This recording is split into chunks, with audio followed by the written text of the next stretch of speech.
Hello friends, welcome again to my YouTube channel. आज की इस वीडियो में हम बात करेंगे क्लास 12th की अकाउंटेंसी के 1 मार्क क्वेश्चन के बारे में। जैसे कि आपको पता है कि अकाउंट्स में टोटल 20 क्वेश्चंस ऐसे आते हैं जो 1 मार्क के होते हैं और ये 20 मार्क के क्वेश्चन आपके एग्जाम में आपके रिजल्ट को बहुत ज्यादा इफेक्ट कर सकते हैं। तो आज से हमारा ये टारगेट होगा 20 आउट ऑफ 20 का। 20 आउट ऑफ 20 के टारगेट में ये हमारा फर्स्ट पार्ट है जिसमें आज हम कुछ इंपॉर्टेंट 1 मार्क के क्वेश्चन को डिस्कस करेंगे। और ये 1 मार्क के क्वेश्चन हम बेसिकली ओसवाल के सैंपल पेपर में से डिस्कस करने वाले हैं। क्योंकि आपको पता है अकाउंट्स में जितनी प्रैक्टिस की जाए उतनी प्रैक्टिस आपके लिए कम पड़ती है। एग्जाम के टाइम पर आपको प्रैक्टिस करने की जरूरत सबसे ज्यादा इसलिए होती है क्योंकि अकाउंट्स में आपकी कैलकुलेशन मिस्टेक, एक्यूरेसी और स्पीड तीनों मैटर करते हैं। हमारे पास ये एक ओसवाल का सैंपल पेपर है जो मैं आपको रिकमेंड करना चाहता हूं। आप इसको परचेज करके इसमें से जरूर प्रैक्टिस करिए क्योंकि ये सैंपल पेपर में आपको सिर्फ अकाउंट्स नहीं, बाकी सभी जितने भी आपके सब्जेक्ट्स हैं कॉमर्स की स्ट्रीम के, वो सारे आपको सैंपल पेपर मिल जाएंगे। तो आपको सेपरेट सैंपल पेपर परचेज करने की जरूरत भी नहीं है और जितने आपको सैंपल पेपर सॉल्व करने चाहिए अपनी एग्जाम की स्ट्रेटेजी को मजबूत करने के लिए, वो सारे आपको यहां पर मिल जाएंगे।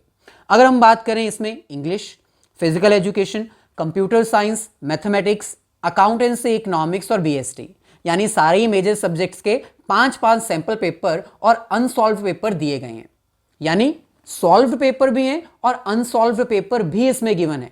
तो अनसॉल्व की हेल्प से आप प्रैक्टिस करिए, सॉल्यूशंस की हेल्प से आप अपनी प्रॉब्लम्स को सॉल्व करिए। आपको यह भी पता होना चाहिए कि ये सैंपल पेपर में आपको लेटेस्ट बोर्ड सिलेबस के अकॉर्डिंग कंप्लीट सॉल्यूशन के साथ अनसॉल्व पेपर प्रैक्टिस करने के लिए दिए गए हैं। तो आज की ये हमारी वीडियो जो है वो बेसिकली इस सैंपल पेपर में से लिए गए कुछ 10 ऐसे क्वेश्चंस के बारे में होगी जो आपको एग्जाम में सबसे ज्यादा पूछे जा सकते हैं। तो मैं ये नहीं कहूंगा कि भाई बेसिकली आप सैंपल पेपर्स में से ही प्रैक्टिस करिए। बहुत सारे आपके पास मतलब होंगे जिसके हेल्प से आप अपने बहुत सारे क्वेश्चंस प्रैक्टिस कर सकते हैं, लेकिन इस सैंपल पेपर से जो प्रैक्टिस कर रहे हैं ना, उसके लिए सबसे ज्यादा बेनिफिट ये होगा कि आपको ऐसे क्वेश्चंस देखने को मिलेंगे जो सीबीएसई के ऑफिशियल सिलेबस में से पिक किए गए हैं। यानी जैसा सैंपल पेपर हाल फिलहाल में सीबीएसई ने लॉन्च किया था ना, उसी सिलेबस को, उसी कंटेंट को, उसी स्ट्रक्चर को ध्यान में रखते हुए इसमें सैंपल पेपर आपके लिए इंट्रोड्यूस किए गए हैं। जिस क्वेश्चन के साथ ऑप्शन है उसके साथ ऑप्शन वाले क्वेश्चंस आपको यहां पर देखने को मिल जाएंगे। जिस क्वेश्चन में पार्टनरशिप के बारे में डिस्कस किया गया है, कंपनी के बारे में, डिबेंचर्स के बारे में डिस्कस किया गया है, वैसे ही पैटर्न को इस सैंपल पेपर में आपके लिए लेकर आया गया है। चलिए आज का लेक्चर स्टार्ट करते हैं और ऐसे क्वेश्चंस प्रैक्टिस करते हैं ओसवाल के सैंपल पेपर में से जो कि फाइनल एग्जाम के पॉइंट ऑफ व्यू से वेरी इंपॉर्टेंट, इंटरेस्टिंग और आपकी हेल्प करने वाले होंगे। Most expected questions. ये हमारे पास ओसवाल के सैंपल पेपर में से क्लास 12th की अकाउंटेंसी के कुछ very interesting, very important questions. ये कुछ ऐसे क्वेश्चंस हैं जो फाइनल एग्जाम में मोस्ट एक्सपेक्टेड क्वेश्चंस होने वाले हैं। अब क्योंकि आपको पता है कि अकाउंट्स में टोटल 1 मार्क के 20 क्वेश्चंस आते हैं, तो ये 20 क्वेश्चंस का टारगेट हमारा होगा। आने वाली सीरीज में भी हम ऐसे 20 क्वेश्चंस आपको करवाते रहेंगे जो फाइनल एग्जाम में आने के चांसेस सबसे ज्यादा रखते हैं। चलिए आज के सीरीज के फर्स्ट पार्ट को हम स्टार्ट करते हैं और देखते हैं कुछ इंटरेस्टिंग और मोस्ट एक्सपेक्टेड क्वेश्चंस ओसवाल के सैंपल पेपर्स में से। फर्स्ट क्वेश्चन हमारे पास है, Ram and Shyam were partners sharing profits and losses in 3:2। Lakshman was admitted for 1/4 share in the profit. Lakshman was to bring her share of goodwill premium in cash. Goodwill of the firm is 1 lakh. The journal entry recorded for the goodwill premium is given below. Question में हमें कह रहे हैं कि राम और श्याम दो partners हैं, 3:2 में वो अपना प्रॉफिट शेयर कर रहे थे। इसी बीच लक्ष्मण को एडमिट करवाया जाता है पार्टनरशिप में और उसका शेयर कितना होगा, 1/4। लक्ष्मण जो है वो प्रीमियम फॉर गुडविल कैश में लेकर आ रहा है। पूरी फर्म की गुडविल 1 लाख है, तो ऑब्वियसली लक्ष्मण सिर्फ अपना शेयर लेकर आएगा जो कि बनेगा 25,000 और उसकी एंट्री हमें ऑलरेडी क्वेश्चन में ही दे रखी है। प्रीमियम फॉर गुडविल, राम को उसका शेयर मिल गया 15,000, शाम को उसका शेयर मिल गया 10,000। अब आपको पता है जब भी कोई न्यू पार्टनर बिजनेस में एडमिट होता है तो वो सैक्रिफाइसिंग पार्टनर्स को कंपनसेट करने के लिए गुडविल फॉर प्रीमियम यानी प्रीमियम लेकर आता है। सो लक्ष्मण भी प्रीमियम लेकर आया, राम को 15,000 मिल गया और शाम को 10,000 मिल गया। अब किस रेशो में मिला होगा ये आपको पता है, राम और शाम को ये अमाउंट उसके सैक्रिफाइसिंग रेशो में मिली होगी, यानी अगर हम इसको कैंसिल करें तो सैक्रिफाइसिंग रेशो 3:2 ही आ रही है। अब आप यहां पर देख सकते हो कि जो ओल्ड रेशो है वही सैक्रिफाइसिंग रेशो है, और आपको पता होना चाहिए जब ओल्ड रेशो ही सैक्रिफाइसिंग रेशो होती है इसका मतलब कौन पार्टनर गेन कर रहा है, कौन पार्टनर सैक्रिफाइस कर रहा है, हमें कुछ नहीं बताया हुआ, नो इंफॉर्मेशन इज गिवन। और जब कोई इंफॉर्मेशन नहीं गिवन होती तो न्यू रेशो कैलकुलेट करने के लिए हम रिमेनिंग शेयर यानी फर्स्ट केस अप्लाई करते हैं। आई होप एडमिशन का फर्स्ट केस आपको याद होगा। एडमिशन के टाइम पर टोटल 7 to 8 केसेस हैं न्यू रेशो कैलकुलेट करने के। अगर आपको कोई भी भूल चुका है तो टेंशन मत लीजिए, सभी वीडियोस का लिंक डिस्क्रिप्शन में गिवन है, आप एक बार रिमाइंड कर सकते हैं। तो यहां पर आपको न्यू रेशो कैलकुलेट करने के बारे में कहा गया है। बहुत ही इजी क्वेश्चन है। अगर कोई इंफॉर्मेशन हमें ना दी हो तो हम रिमेनिंग शेयर अप्लाई करते हैं। सो रिमेनिंग शेयर का फॉर्मूला क्या होगा, टोटल फर्म का शेयर होता है 1, न्यू पार्टनर एडमिट हुआ है 1/4 शेयर के लिए। तो इसको हम सॉल्व करेंगे तो हमारे पास आ जाएगा 3/4, यानी 3/4 रिमेनिंग शेयर है जो राम और शाम को लेना पड़ेगा अपनी पार्टनरशिप कंटिन्यू करने के लिए। तो राम का ओल्ड शेयर हमारे पास गिवन है 3/5, इसके साथ हम मल्टीप्लाई कर देंगे रिमेनिंग शेयर, तो ये आ जाएगा 9/20। ऐसे ही शाम का हमें शेयर गिवन है 2/5, यहां पर भी हम मल्टीप्लाई कर देंगे रिमेनिंग शेयर के साथ, तो ये आ जाएगा 6/20।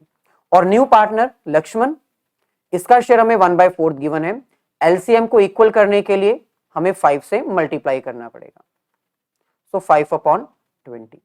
सो न्यू रेशो क्या आ जाएगी 9:6:5। सो ये हमारा करेक्ट आंसर है, और यहां पर हमें दिया हुआ है 965, ऑप्शन डी। सो ऐसे क्वेश्चंस आने के चांसेस बहुत ज्यादा हैं। सिंपल क्वेश्चन डायरेक्ट नहीं आएगा कि भाई नया पार्टनर एडमिट हो रहा है, वो इस शेयर से एडमिट हो रहा है और उसका रिमेनिंग शेयर कैलकुलेट करो, यानी न्यू रेशो कैलकुलेट करो। इसमें थोड़ा सा ट्विस्ट किया गया था, और वो ट्विस्ट क्या था, हमें एक तरह से सैक्रिफाइसिंग रेशो अलग से दी हुई थी जिसका यूज हमें नहीं करना पड़ा, लेकिन कंफ्यूज करने के लिए उन्होंने क्वेश्चन में ये एंट्री डाल दी। चलिए आगे बढ़ते हैं। नेक्स्ट हमारे पास है second question, assertion and reason based question. बहुत ही इजी होते हैं ऐसे क्वेश्चंस, लेकिन स्टूडेंट्स को डिफिकल्ट लगते हैं क्योंकि अकाउंट्स के एग्जाम में वो थ्योरी पे ज्यादा ध्यान नहीं देते, तो थ्योरी पे भी थोड़ा ध्यान देना है। तो यहां पर हमें कह रहे हैं salary provided to partner is shown in profit and loss appropriation account. ये स्टेटमेंट सही है या गलत है, सबसे पहले तो ये बताओ। ऑब्वियसली ये स्टेटमेंट ट्रू है। पार्टनर्स को जो भी सैलरी दी जाती है वो प्रॉफिट एंड लॉस अकाउंट में नहीं, profit and loss appropriation account में दी जाती है। Reason, salary provided to partner is charge against profit and is to be provided at fixed rate. अब ये स्टेटमेंट टोटली फॉल्स है। कैसे? क्योंकि सैलरी जो है वो पार्टनर्स को तभी मिलेगी जब बिजनेस में प्रॉफिट होगा, ये एज अ चार्ज नहीं होती, अगेंस्ट प्रॉफिट चार्ज ट्रीट नहीं की जाती। तो इसका मतलब हमारा ऑप्शन ए यहां पर सही होगा। assertion is correct but reason is wrong. चलिए आगे बढ़ते हैं। नेक्स्ट हमारे पास है थर्ड क्वेश्चन। अब थर्ड क्वेश्चन में आपको ऑप्शन आएगी। मैं ओसवाल के सैंपल पेपर को इसलिए रेफर कर रहा हूं क्योंकि सिंपल, ये सैंपल पेपर एक ऑफिशियल जो सीबीएसई के द्वारा पेपर सैंपल पेपर्स बनाए गए थे ना, उसी को ध्यान में रखते हुए लेटेस्ट सिलेबस के अकॉर्डिंग, कंटेंट के अकॉर्डिंग, और जिस चैप्टर में से जैसा क्वेश्चन बन सकता है उसको ध्यान में रखते हुए ये सैंपल पेपर डिजाइन किया गया। सो यहां पर हमें कह रहे हैं a share of ₹20 each issued at ₹2 premium, out of which 7 including 2 premium was called up. तो बहुत ही सिंपल यहां पर क्वेश्चन है। क्वेश्चन में हमें कह रहे हैं कि भाई एक शेयर जिसकी वैल्यू 20 रुपीज है उसको 2 रुपीज की प्रीमियम में इशू किया गया। ठीक है, कंपनी ने 7 रुपीज कॉल कर लिए हैं। कॉल्ड अप वैल्यू कितनी है? 7 रुपीज। और वो 7 रुपीज किस तरह से है? 5 रुपए ओरिजिनल वैल्यू और 2 rupees premium. The uncalled capital will be, uncalled capital मतलब कैपिटल रिजर्व, या फिर जो पैसा अभी तक मंगवाया नहीं गया है वो कितना होगा? 15 रुपए, 5 रुपए, 7 रुपए या 9 रुपए? सिंपल है, हमने 7 रुपए मंगवा लिए 22 रुपए में से, तो 15 रुपीज अनकॉल्ड है। तो इसका करेक्ट आंसर क्या होगा? Option E. नेक्स्ट क्वेश्चन जो कि ऑप्शन में है हमारे पास, यहां पर हमें कह रहे हैं एमएमजीसी लिमिटेड परचेज एसेट ऑफ 19,40,000। सो एक एसेट परचेज की गई है जिसकी वैल्यू है 19,40,000। पेबल 40 एज कैश, जिसमें से 40,000 कैश में पे कर दिया जाएगा। तो बैलेंस कितना बचा? 19 lakh. Balance by an issuing of 10% debentures of 100 each at 5% discount. बाकी की पेमेंट हम कैश में नहीं लेकिन डिबेंचर्स को इशू करके कर देंगे। अब इसमें आपको फॉर्मूला याद रहना चाहिए। हमें कैलकुलेट क्या करना है? Number of debentures issued for the payment of vendor. तो सिंपल है इसका formula, amount payable to vendor divided by issue price. So कितने पैसे हमने वेंडर को देने हैं? ऑब्वियसली 19,40,000 की एसेट थी, 40 हमने पे कर दिए तो बचे 19 lakh. 19 lakh divide by issue price. अब यहां पर इशू प्राइस का मतलब है कि आपने वो डिबेंचर्स कितने के इशू किए। अगर प्रीमियम पर इशू किए हैं तो प्रीमियम ऐड करके यहां पर अमाउंट लिखोगे, अगर डिस्काउंट पर इशू किए हैं तो डिस्काउंट माइनस करने के बाद यहां पर अमाउंट लिखोगे। सो 5% डिस्काउंट है यानी यहां पर आ जाएगा 95। सो 19 लाख डिवाइडेड बाय 95, ये हमारे पास आ जाएगा 20,000। इसका मतलब 20,000 डिबेंचर्स इशू किए जाएंगे। और क्या वो हमें ऑप्शन में दिख रहा है? Yes, option B. चलिए आगे बढ़ते हैं। नेक्स्ट हमारे पास है फोर्थ क्वेश्चन। अब ये क्वेश्चन बहुत लेंथी है। अगर आपको एग्जाम में ऐसे क्वेश्चंस आते हैं तो सबसे पहले आपको इसका फाइनल कंक्लूजन रीड करना है कि क्वेश्चन में पूछा क्या गया है। क्वेश्चन में हमें कह रहे हैं partners have decided not to show revised value in the balance sheet and to pass an adjustment entry for it. Which of the following is the correct treatment of the above. यानी यहां पर आपको एक correct entry identify करनी है। आपको 4 options दिए गए होंगे, उनमें से करेक्ट एंट्री आइडेंटिफाई करनी। चलिए अब हम क्वेश्चन रीड कर सकते हैं। क्वेश्चन में हमें कह रहे हैं कुणाल, वंश एंड दिव्यांश पार्टनर्स हैं 532 में। उन्होंने डिसाइड किया कि क्यों ना 1 अप्रैल 2022 से हम अपनी प्रॉफिट शेयरिंग रेशियो को चेंज कर लें 253 में। चलिए यहां पर हम थोड़ा रफ वर्क कर लेते हैं। सो पार्टनर्स हमारे पास है कुणाल, वंश और दिव्यांश। इनकी ओल्ड रेशियो में गिवन है 532, लेकिन अभी अपनी रेशियो शेयर चेंज करना चाहते हैं 253। अब देखो ऐसे क्वेश्चन में देख के ही पता चल रहा है कि जो इनका एलसीएम है वो 10 है, और जब एलसीएम 10 है तो हमें सिर्फ सब्ट्रैक्शन करनी है। ये ओल्ड रेशियो और ये न्यू रेशियो। तो सिंपल है, ओल्ड रेशियो में से न्यू रेशियो माइनस करेंगे तो सेक्रीफाइस या फिर गेन हमारे पास आ जाएगा। तो सेक्रीफाइस अगर हम फाइंड आउट करें सो 5 माइनस 2 3, मतलब 3/10। 3 माइनस 5 नेगेटिव साइन आएगा क्योंकि बड़ी स्टेटमेंट में हम माइनस कर रहे हैं। ऐसे 2 माइनस 3 माइनस 1/10। और जिनका आंसर माइनस में आ रहा है इसका मतलब वो पार्टनर्स गेन कर रहे हैं, गेन। और ये अकेला पार्टनर है जो सेक्रीफाइस कर रहा है। अब जब प्रॉफिट शेयरिंग रेशियो चेंज होती है तो ऑब्वियसली गेनिंग पार्टनर्स गुडविल का शेयर लेकर आते हैं और सेक्रीफाइसिंग पार्टनर को पे करते हैं। चलिए क्वेश्चन में आगे रीड करते हैं कि हमें क्या कहा गया है। क्वेश्चन में हमें कह रहे हैं balance sheet shows a debit balance of 80,000 in profit and loss account. अब बैलेंस शीट में लॉस पड़ा हुआ है 80,000 का, प्रॉफिट नहीं है। लेकिन वही बैलेंस शीट में हमारे पास 60,000 की एक अमाउंट पड़ी हुई है इन्वेस्टमेंट फ्लक्चुएशन फंड की। आगे हमें कह रहे हैं मार्केट में हमारी इन्वेस्टमेंट की वैल्यू 30,000 है, जबकि हमने हमारी इन्वेस्टमेंट को अपनी बुक्स में रिकॉर्ड किया हुआ है 50,000 का। अब आपको पता ही है, अगर इन्वेस्टमेंट फ्लक्चुएशन फंड दिया हुआ है और हमारी इन्वेस्टमेंट की वैल्यू कम हो रही है, तो हम अपनी ये जो लॉस की रिकवरी है वो फंड में से करते हैं। तो चलिए यहां पर हम सबसे पहले लिखते हैं कि हमें लॉस कितना गिवन है। हमें बैलेंस शीट में लॉस दिया हुआ है 80,000। हमारे पास इन्वेस्टमेंट फ्लक्चुएशन फंड था 60,000 का, जिसमें से हमने 20,000 का जो फंड यूज कर लिया क्योंकि हमारी इन्वेस्टमेंट फ्लक्चुएट हुई थी। तो 40,000 फंड अभी भी हमारे पास बचा हुआ है, जिसको हम यहां पर लिख देते हैं 40,000। फाइनली हमें एडजस्टमेंट एंट्री पास करनी है, यानी दोनों को एक साथ कंक्लूड करके फाइनल अमाउंट हमारे पास कितनी बची 40,000, जो कि इवन अभी भी लॉस ही है। सो ये 40,000 का लॉस कौन बियर करेगा? सिंपल है, जो गेन कर रहे हैं वो बियर करेंगे ज्यादा। तो एंट्री क्या आनी चाहिए? जो V है और जो D है, जो गेन कर रहे हैं उनका अकाउंट डेबिट होना चाहिए क्योंकि वो गेन कर रहे हैं, और जो सेक्रीफाइस कर रहा है उसका अकाउंट क्रेडिट होना चाहिए। तो हमें एक ऐसी एंट्री ढूंढनी है जिसमें V और D का अकाउंट डेबिट हो रहा हो। चलिए ऑप्शन देखते हैं।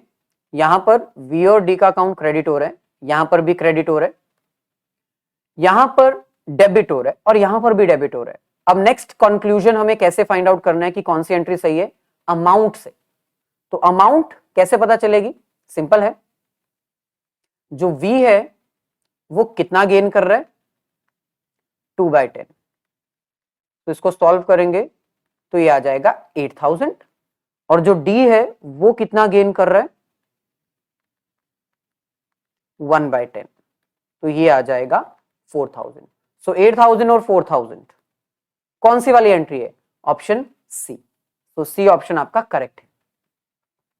ऐसे ही एक और क्वेश्चन हमें दिया हुआ है, और ऑप्शन में P, S और A पार्टनर्स हैं, प्रॉफिट इक्वली शेयर कर रहे हैं। Profit for the year 2021-22 before interest on loan was 24 lakh. So 24,000 वो प्रॉफिट है जिसमें से इंटरेस्ट ऑन लोन अभी माइनस नहीं किया गया है। अनिल जो कि एक पार्टनर है, उसने 12 लाख का लोन दिया था और वो अब कह रहा है कि मेरे को हमारे लोन के ऊपर 10% इंटरेस्ट चाहिए, जबकि पार्टनरशिप डीड में इसके बारे में कुछ मेंशन नहीं है। तो आपको पता होगा, अगर पार्टनरशिप डीड साइलेंट होती है तो उस सिचुएशन में इंटरेस्ट ऑन लोन मैक्सिमम 6% दिया जाता है।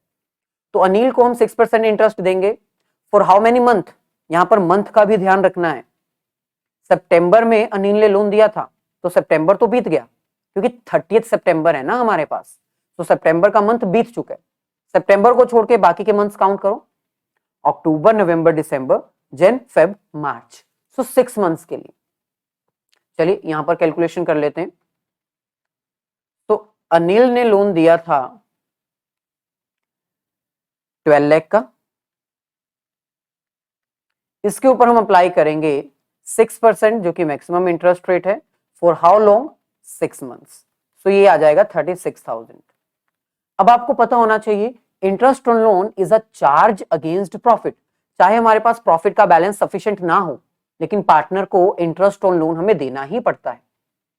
तो 24,000 का प्रॉफिट था, जिसमें से 36,000 हमने इंटरेस्ट ऑन लोन दे दिया, बचा कितना 12,000, और वो 12,000 अब प्रॉफिट नहीं है, लॉस है। और पार्टनर्स इक्वली शेयर कर रहे थे, तो इसका मतलब तीनों पार्टनर्स इक्वली लॉस भी बियर करेंगे। सो यहां पर क्वेश्चन के अकॉर्डिंग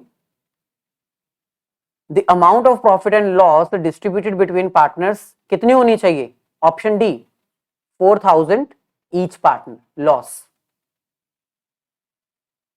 चलिए आगे बढ़ते हैं, इंटरेस्टिंग क्वेश्चंस हैं। ऐसे बहुत सारे क्वेश्चंस आप भी प्रैक्टिस कर सकते हैं। तो प्रैक्टिस करने के लिए आप किसी भी सैंपल पेपर को एक्वायर कर सकते हैं, लेकिन पर्सनली ओसवाल के सैंपल पेपर को ज्यादा रिकमेंड करिए, क्योंकि उसमें डायरेक्ट ऐसे क्वेश्चंस दिए गए हैं जो कि ऑफिशियली बार बार मैं बता रहा हूं, ऑफिशियली आपकी हेल्प करेंगे, क्योंकि वो डिजाइनिंग ही इस तरह से है क्वेश्चन की कि आपको फाइनल एग्जाम में कुछ इस तरह के क्वेश्चन देखने को मिल सकते हैं, बस अमाउंट चेंज होगी। आगे बढ़ते हैं। X and Y started business on 1 April 2022 with capital of 5 lakh and 3 lakh respectively.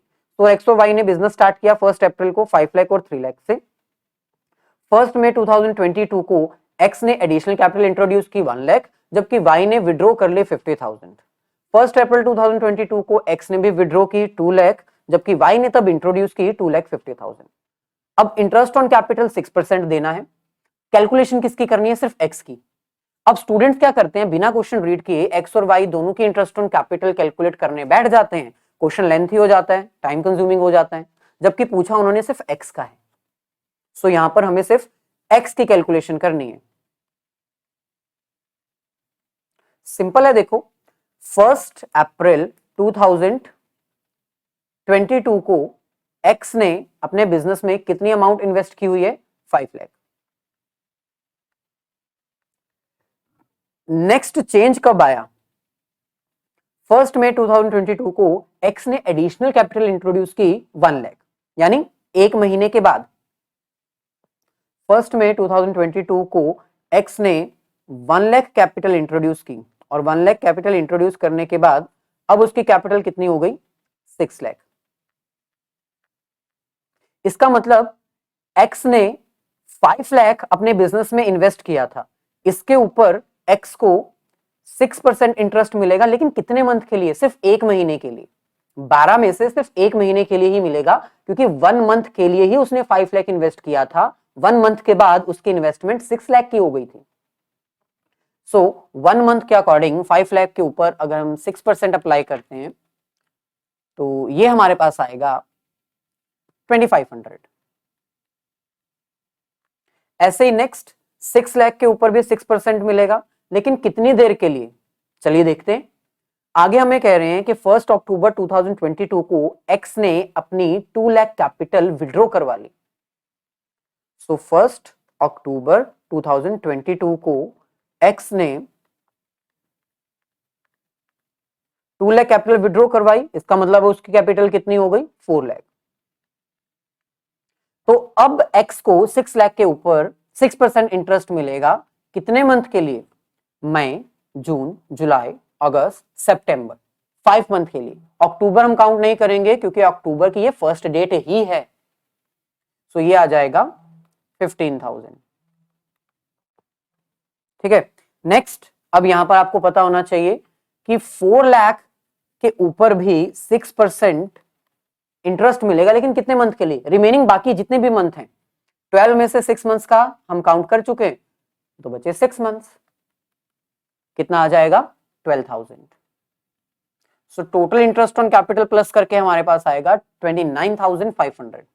तो क्या ऑप्शन में 29,500 दिया हुआ है? Yes, option B. चलिए आगे बढ़ते हैं। नेक्स्ट हमारे पास है क्वेश्चन नंबर 6। अब इसमें भी दो ऑप्शंस हैं।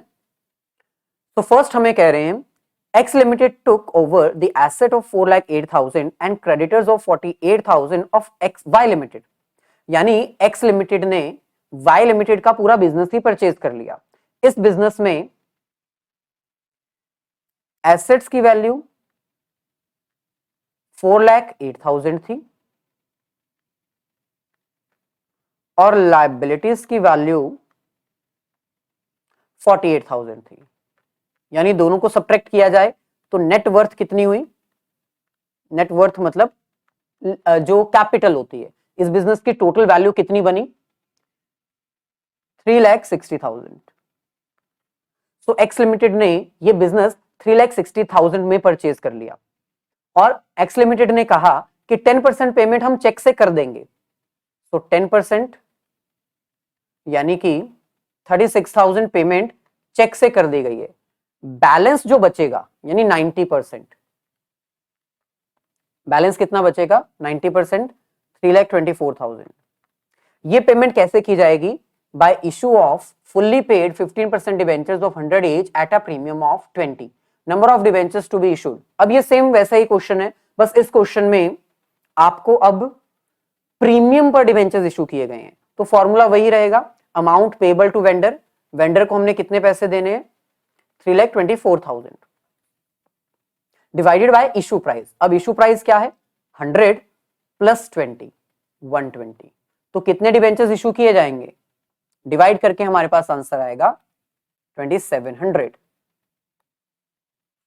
सो सी ऑप्शन करेक्ट है। ऐसे ही नेक्स्ट हमारे पास है Pavan limited issued 1,60,000 10% debentures of ₹100 each at certain rate of discount.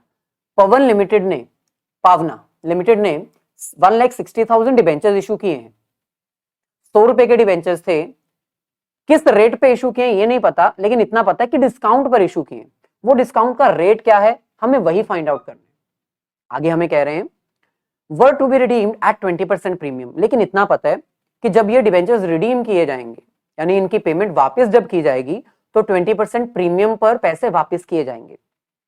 Existing balance of security premium before issuing of these debentures was 50 lakh. Debentures issue करने से पहले हमारी बैलेंस शीट में सिक्योरिटी प्रीमियम का बैलेंस 50 लाख पड़ा हुआ था, और जब हमने अपने डिबेंचर्स इशू कर दिए, रिडीम करने की कंडीशन भी अप्लाई कर दी, तब लॉस राइट ऑफ करने के बाद अब बैलेंस 10 लाख रह चुका है। इसका मतलब सिंपल है, हमारे पास 50 लाख का प्रीमियम था जिसमें से सिर्फ 10 लाख हमारे पास बचा हुआ है। इसका मतलब हमने कितना प्रीमियम यूज कर लिया अपने लॉस को राइट ऑफ करने के लिए, 40 लाख का। हाँ 40 लाख। अब ये कैसे यूज हुआ होगा, सिंपल है, 100 रुपीज के डिबेंचर्स थे, इनको हमने 20% के प्रीमियम पर रिडीम किया, तो 20 रुपए का लॉस तो यहां पर हो गया हमें। टोटल शेयर्स टोटल डिबेंचर्स कितने थे, ये आ जाएगा 32 लाख। इसका मतलब सिंपल है, 40 लाख में से 32 लाख हमने जो यूज किया है वो रिडीम करने के लिए किया है, बाकी 8 लाख हमने किसके लिए यूज किया होगा, डिस्काउंट के लिए। आपको पता है ना कि सिक्योरिटी प्रीमियम रिजर्व हम यूज कर सकते हैं to write off the loss on the issue of debentures. तो 20 रुपीज प्रीमियम पर हमने डिबेंचर्स रिडीम करने थे, और हमारे डिबेंचर्स थे कितने, 1,60,000, 1,16,000। सो मल्टीप्लाई करने पे ये टोटल आ गया 32 लाख। सो 32 लाख हमने सिक्योरिटी प्रीमियम यूज किया रिडीम करने के लिए, बाकी 8 लाख हमने यूज किया इशू करने के लिए। तो इसका मतलब हम डिवाइड करके पता लगा सकते हैं कि हमने कितने रुपीस के डिस्काउंट पर डिबेंचर्स इशू किए। सो 8 lakh divided by number of debentures, ये आ जाएगा ₹5। इसका मतलब हमने 5 रुपए के डिस्काउंट पर डिबेंचर्स इशू किए, और 5% मतलब 5 रुपीज मतलब 5%। तो करेक्ट आंसर क्या होगा, ऑप्शन बी। आगे बढ़ते हैं, नेक्स्ट हमारे पास है 7th क्वेश्चन। सो क्वेश्चन में हमें कह रहे हैं D limited issued a prospectus inviting application for 24,000 shares of ₹10 each. चलिए यहां पर हम साथ में लिख लेते हैं, 24,000 एप्लीकेशंस इशू की गई हैं, एक शेयर 10 रुपीज का है। एप्लीकेशन पे कितने रुपीज मंगवाए जाएंगे, 3 रुपीज। यहां पर हमें दिया हुआ है पेबल ₹3 ऑन एप्लीकेशन, अलॉटमेंट पे 5 रुपीज, और बैलेंस जो होगा वो हम रिमेनिंग कॉल में मंगवाएंगे 2 रुपीज। तो टोटल हो गए 10 rupees. Public has applied for certain number of shares. Public ने कुछ शेयर्स के लिए अप्लाई किया, अब कितने शेयर्स के लिए अप्लाई किया वो हमें नहीं बताया गया। And application money was received, application money हमें मिल भी गई। Which of the following application money if received restricts the company to proceed with the allotment of shares. यहां पर हमें कह रहे हैं कि इनमें से बताओ वो कौन सी अमाउंट है जिसको रिसीव करने पे कंपनी शेयर्स को अलॉट नहीं कर सकती सेबी गाइडलाइंस के अकॉर्डिंग। तो सिंपल है, सेबी गाइडलाइंस क्या कहती हैं कि अगर आपको अपने शेयर्स एप्लीकेशंस अलॉट करनी है तो आपको एप्लीकेशन के टाइम पर 90% पेमेंट मिल जानी चाहिए, आपके 90% शेयर्स सब्सक्राइब हो जाने चाहिए। तो सिंपल है, 24,000 शेयर्स हैं, एप्लीकेशन मनी 3 रुपीज की है, ये हमारे पास कितना आ जाएगा, मल्टीप्लाई करके 72,000। अब 72,000 में से 90% तो हमें मिल जानी चाहिए, और 90% कितना आ रहा है, 64,800। तो 64,800 से अगर हमें कम पैसा मिलेगा ना, तो हम अपने शेयर्स को अलॉट नहीं कर सकते। तो 64,800 से कम वैल्यू यहां पर कौन सी है, obviously option C.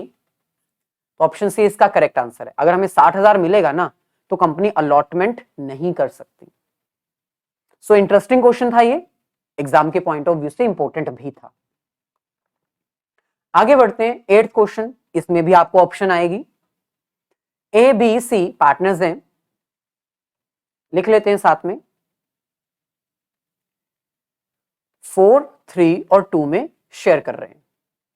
B retire हो रहा है, तो बी के आगे हम टिक लगा देते हैं। गुडविल वॉज वैल्यूड 1,08,000, बी के रिटायरमेंट पे गुडविल की वैल्यू है 1,08,000। अब स्टूडेंट्स यहां पर भूल जाते हैं कि ये पूरी फर्म की गुडविल है, वो बी की गुडविल समझ लेते हैं इसको और गलत आंसर पे टिक करके आते हैं। ये पूरी फर्म की गुडविल है। If A and C shares B is ratio in 5:3, find out the goodwill share by A and C in favour of B.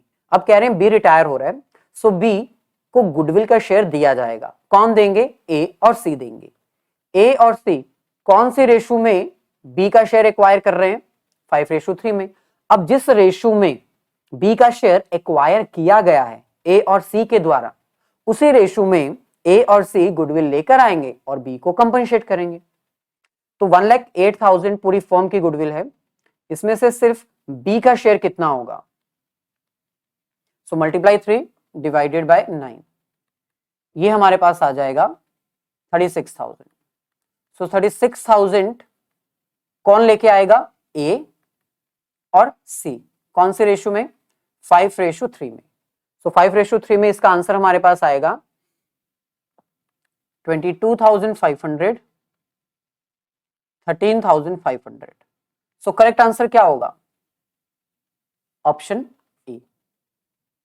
ऐसे एक और क्वेश्चन हमारे पास है जो कि सेम पार्टनरशिप में सही है।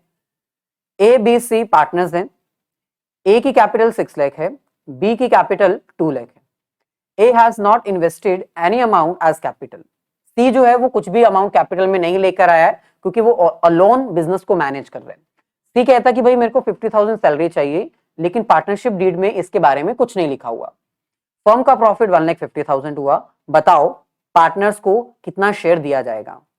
अब सबसे पहली बात, 1,50,000 जो है वो प्रॉफिट हुआ है, सी को क्या 50,000 दिया जाएगा as a salary per month, नहीं दिया जाएगा, क्योंकि पार्टनरशिप डीड साइलेंट है। तो सैलरी को तो हटा दो, प्रॉफिट अब कितना है हमारे पास, 1,50,000।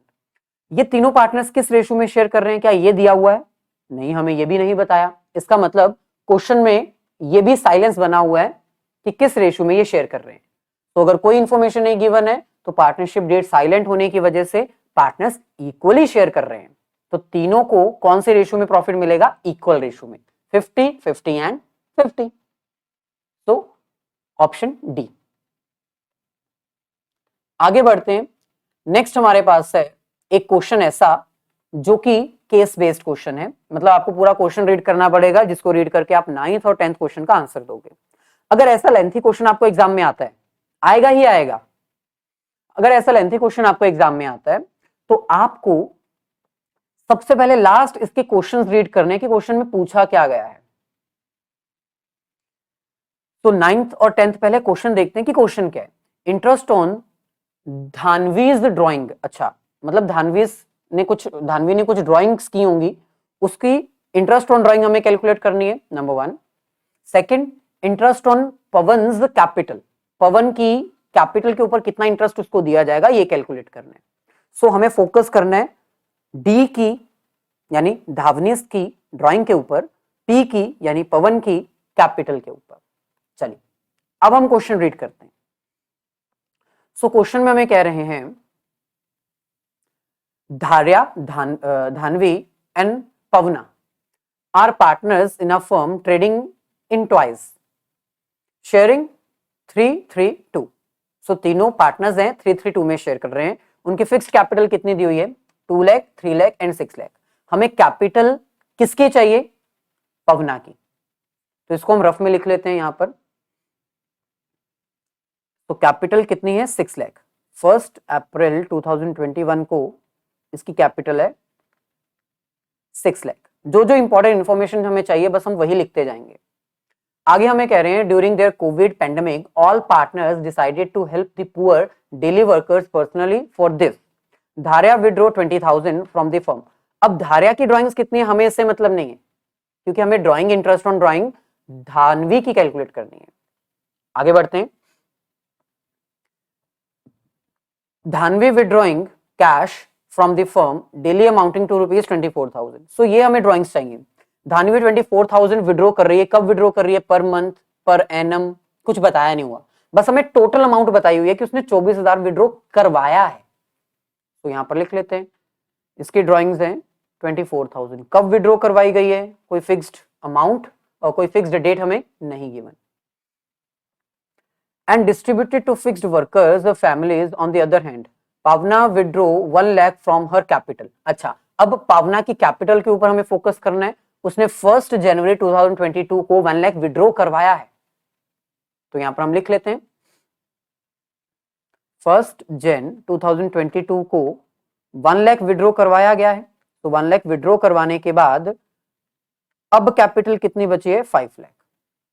इसका मतलब सिंपल है, पावना की ड्राइंग जो 6 लाख की कैपिटल है उसके ऊपर हमें इंटरेस्ट देना है जितने भी परसेंट हमें गिवन होगा। For how long? अप्रैल से लेके दिसंबर तक। अप्रैल, मई, जून, जुलाई, अगस्त, सितंबर, अक्टूबर, नवंबर, दिसंबर, यानी 9 मंथ के लिए। और ऐसे ही रिमेनिंग 5 लाख के ऊपर भी हमें इंटरेस्ट पे करना है। For how long? आगे क्वेश्चन रीड करते हैं। सो आगे हमें कह रहे हैं and provided a mobile medical van in containment zone. The partnership did provided for charging interest on drawing 6%। Interest on drawing कितना है? 6%। तो 6%। आगे per annum and allowing interest on capital 9% per annum. Interest on capital कितना है? 9%। सो इसका मतलब आगे हमें क्वेश्चन में और कुछ नहीं दिया हुआ।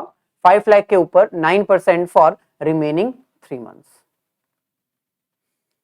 ऐसे ही इंटरेस्ट ऑन ड्राइंग के बारे में हमें और कोई इंफॉर्मेशन नहीं दी हुई। सो 24,000 के ऊपर 6% हम अप्लाई कर देंगे।